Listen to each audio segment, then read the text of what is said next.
جنازة سليمان عيد تقريبا اتقلبت لفوتو سيشن. تعال اقول لك ايه اللي حصل. طبعا كلنا تأثرنا بوفاة الفنان سليمان عيد، ولكن اللي يضايق في الموضوع ويستفزك جدا هو تصوير المصورين للجنازة. طبعا يعني في صورة منتشرة على السوشيال ميديا اللي انا حاططها لكم دي، ويمكن دي كمان مش موضحة قوي اللي انا عايز اقوله. بعض الصور انتشرت على السوشيال ميديا، ناس مدخلة الكاميرات بتاعة الموبايل والكاميرات الخاصة بتاعتهم تقريبا جوه النعش بتاع سليمان عيد الله يرحمه.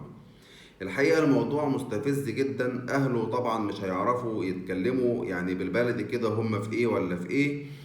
فالتصوير بقى اوفر قوي وبقى زايد قوي، ان كان تصوير المتوفي نفسه اللي المفروض ان له حرمته وان احنا نحترم ده، او حتى تصوير زمايله الفنانين والفنانات.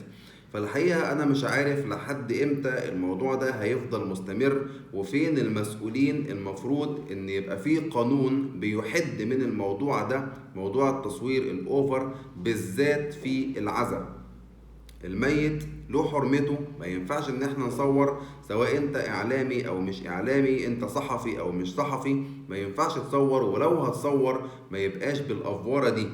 الكاميرا كانت تقريبا جوه النعش بتاع سليمان عيد. فالموضوع مستفز جدا. لغاية امتى هنفضل في الوضع ده؟ المصورين اللي بيبقوا موجودين في العزاء يضايقوا الفنانين والفنانات، وكمان يتعدوا على حرمة المتوفي.